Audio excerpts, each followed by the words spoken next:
Girl Scout skills. I want to ask you, if you were to write your life's best story today, what would it say? Would your first reaction be to describe yourself in past experiences or present limitations? Or would you describe it as just surviving versus pursuing your dreams?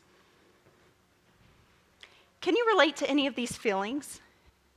Feeling stuck, being numb, being desperate, hopeless, same old stuff, different day?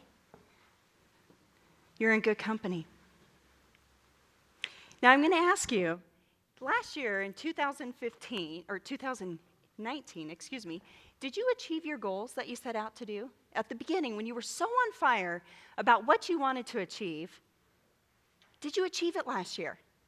And if you did, I want you to think about what is something that you did that helped you achieve that. Because you got to keep doing it. And if you didn't achieve your goals in 2019, I want you to think about what held you back? What got you stuck? What's something that you struggled with that got in your way? What's something that comes to mind? Now, I want you to think about what you have in your mind, and if it's time, I want you to just put a big ol' X through that, okay?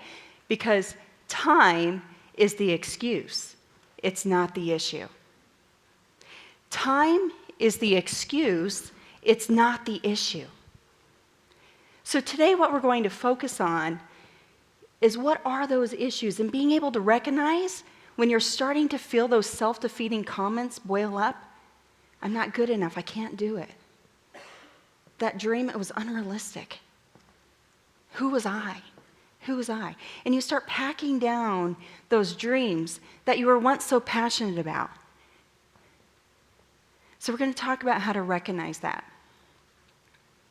Now, in 2008, I moved to Coeur d'Alene from Vancouver, Washington. And I moved here to buy a business, Express Employment Professionals.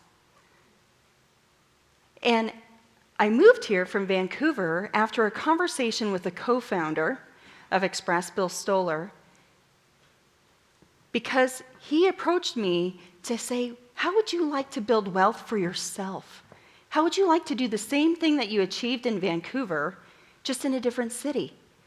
See, myself and a team, we had helped raise up an office in Vancouver that was the bottom of the barrel of companies to the top 20 offices in the entire company in 3 countries. Now, the natural answer to Bill's question should have been yes! I should be able to do the same thing that me and my team did out in Vancouver in Coeur d'Alene, Idaho, right? Well, folks, the first thing that I should have stopped doing was shoulding all over myself.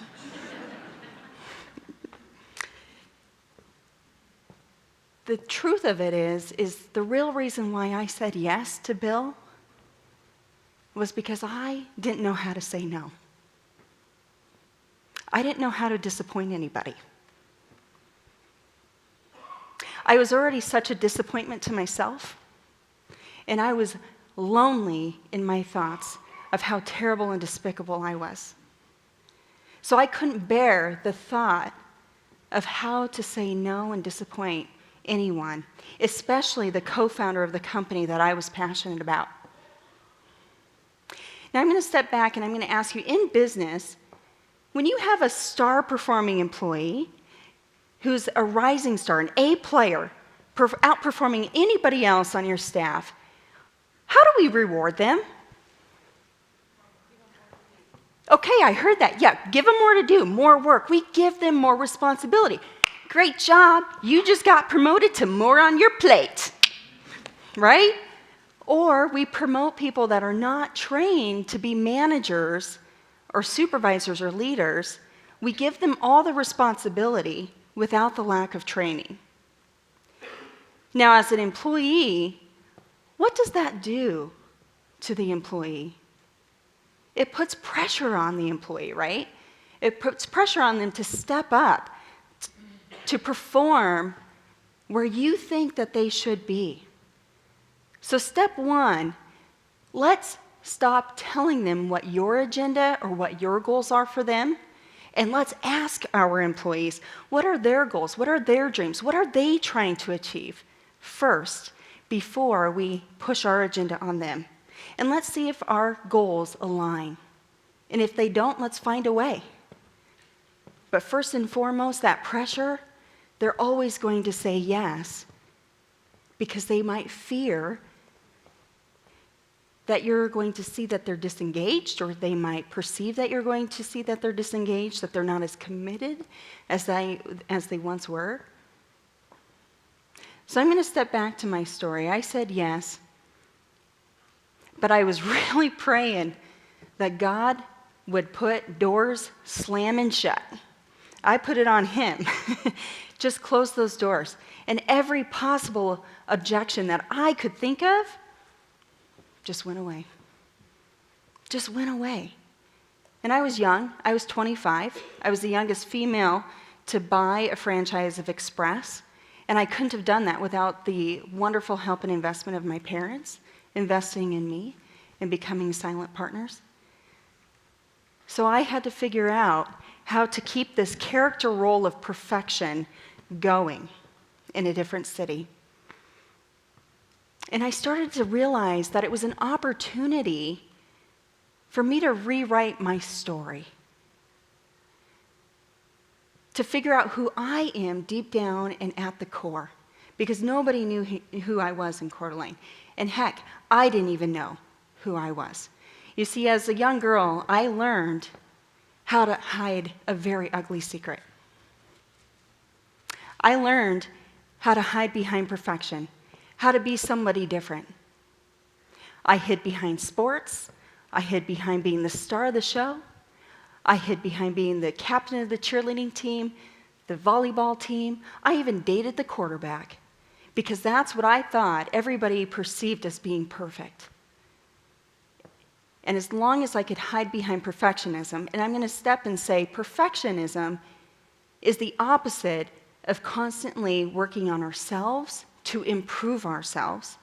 It's actually always working on hiding behind what we perceive others think are perfect and what they think of us. So we focus solely on that. When I was a young girl, I was sexually abused. And to complicate things, I was sexually abused by my babysitter, who happened to live right next door. So the abuse happened often. It happened so often it became a normal behavior. And it became very confusing to me. And I felt very threatened to open up to anybody. And I grew up in a very positive family, which I'm extremely grateful for, but I didn't learn how to talk about the tough stuff. So I kept it all in. I didn't share it with my friends, my family, my coworkers, my youth ministers, my coaches. No one. I didn't allow anybody to come in. So I hid behind everything that was fake. And in 2013, I was drowning. I was drowning here. What do we tend to do when things aren't going quite as well or as perfect as you want them to go? We hold on tighter. We get a grip on it. We pull up our bootstraps and we just think that we're going to do better. We start to control every aspect of life, thinking that that's going to turn things around. Now, let me ask you, does it ever turn anything around by trying to control everything? No. In fact, it makes things worse oftentimes. So I started to go to a counselor. I didn't have anybody that I felt like I could really confide in and that I trusted with my secret and my self-defeating comments. So I paid a counselor, and I went to the counselor for a couple of years. And she helped me really start to unpack the things that I had piled on top of my dreams and who I was. And I started to think of it as, here's an opportunity. Here's an opportunity to discover who I am, who I want to be as a person, who's at my core. And we started to work on that. But it was still, I was drowning. It was June of 2013. And I had 2 employees at that time. And one of them was in the hospital that was going to be out on medical leave for quite some time. And the other one was recruited by my #1 client, our top user. And they decided to take the business with her, which completely wiped out over 50% of our business, almost overnight. So I was alone. And I come home to discover the straw that was going to break the camel's back was an Oscar fish that my husband and I had had for years died. And I was pacing. It threw me into an all-out panic. I was pacing, I was crying, I was screaming. And my husband, poor guy, Bob, he hadn't seen me in this way because, again, I hid behind perfection. But I was panicking. And I finally said, I'm just done. I'm just done. I was desperate. I couldn't do it anymore. I had to let go.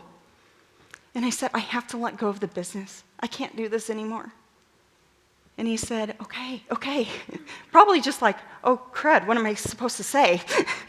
But he said, okay, if that's really what you want to do, then let's sell. Let's sell. But if not that, what are you going to do instead?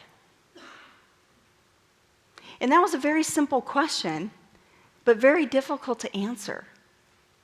Because as I started to think about all the other things that I could do, and I have skills, see, I can run on stage in heels, but how does that transition into a career? And all of the things I was thinking about, I couldn't think of one thing that really fed who I was at the core that I had been working on with my counselor to really discover. And in that moment, I realized I am doing what I'm supposed to be doing it. I'm just going about it a totally wrong way. So I had to go back to work. I hired 2 new employees, trained them.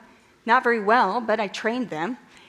And we started getting back to the basics. And there were some very specific steps that we took to start to rise out of a very low point in the business. And I could probably talk on that. I'll run out of time. There's probably another 40 minutes we could talk about those steps.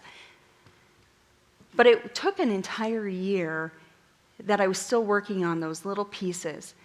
And in the late summer of 2014, Bob and I found out that we were pregnant, that we were expecting, and we had a deadline. I had a deadline of February 20, 2015. I had to learn exactly what letting go looked like. Now I'm going to ask you, by a show of hands, because I'm just curious, how many of you actually love to be micromanaged? None? Huh, that's surprising. Well, if you did, you would have loved being part of my team back then. You would have. There was no decision that was made without me hearing about and approving it first.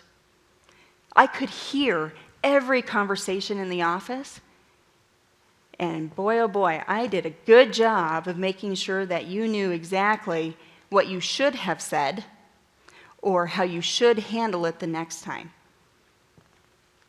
You hear that? I was shooting all over my employees. Should have stopped doing that, right? As you could probably tell, I had quite a bit of turnover in my office at that time. But in that 2014, I had to stop saying those things, and I had to start asking them questions. And you know what I discovered? Was that my employees are really stinking smart. They're amazing people. And they have talents too, and they have dreams, and they have goals. And I just wasn't listening, and I didn't ask. So I started asking. And we started to figure out how our goals could align. And I started to empower them. And the got-a-minute conversations virtually went away because they were empowered to make those decisions. And best of all, I was trusting their decisions. And in Express, they have this goal that you should reach a certain level of sales, and they call it Circle of Excellence. And they wanted me to do that in the first 2 years of owning a business. Now, of course, a recession was in the way of 2008 and those types of things, but really the core issue was how I handled business ownership and how I wasn't letting go. Well, it happened in 2015. For the first time ever, we achieved Circle of Excellence. And it's pretty humbling, you guys, when you realize that you're the one standing in the way of success. I was stifling my employees' gifts. And when I stepped away for that maternity leave with my little Brock, our Brock star, and we stepped away, I stepped away. I was in it a little bit, but I was mostly out for almost 4 months. Now, isn't that incredible at how when you learn to let go, even as a business owner, I could take a maternity leave? Wow. And I learned by relinquishing control, I actually gained so much more control back of who I was, the situations, how I handled myself, how I empowered people. And we've hit it every year since then. We've hit Circle of Excellence, and we continue to grow every single year. We've been voted best of employment agencies for 5 straight years in a row. We're hoping for number 6 this year. We've been voted best of small business for the Post Falls Chamber of Commerce and the best of companies for the Post Falls Food Bank. We welcomed our second baby into our family, and again, I got another maternity leave with our little Rowan, and that was last year, and we just keep climbing. So I'm going to ask you, what is it that you're struggling with today? The shame, the guilt, whatever it is, what is it that you just have to let go of? And what would that world look like to you? How would that change your world? Open up to somebody. And if you don't have a confidant that you can trust, hire somebody like I did, a counselor or a coach. In fact, a coach, a counselor, they are there, a mentor, a confidant, they're there to help you achieve where you're going and help you find those little, like Jessica Bonar said, the blind spots, and identify when that is. And P.S., she and I both got the memo of color blue today. Same name, same color. But that's what they do. In fact, I want you all to stand up. Stand up here a minute. This is what a coach does for you. All right. I want you to reach above your head. Stretch, yeah, stretch it out. Maybe you too can run on stage with heels. One day, work at it, little piece at a time. All right, is this the best that you've got, or can you stretch a little bit more? Wow, the hands went higher. Okay, is that the best that you've got, or can you stretch even higher? Oh my gosh, feel the burn. Isn't that incredible? You guys, we started here, and we ended here. That's what a coach will do, somebody that wants to help you succeed. So in closing today, I hope that you start to realize some of the things that you've packed on top of your dreams, the things that you've thought about. Get rid of the self-defeating comments. In my office, we have a rule. We have a rule of no SDCs, no self-defeating comments. In fact, if you're in my office, you're going to have to pay $0.25 for every self-defeating comment that you make. So start to uncover those negative thoughts that we have convinced ourselves and put on this persona. Start to become authentic. The practice of improving yourself every day and working on it. Ask your team, ask your friends, ask your family, what are their goals? Allow them to share with you before you start to put your goals on them. And then step back, encourage them, become their coach, and allow them to be your coach as well. And keep pushing and nudging each other toward that. And if you've packed away those dreams and you've put them down deep, today, I invite you just to start unlayering those things that negative self-talk or what you've put as excuses on top of it. Unpack what your dreams were and take a step toward pursuing it today.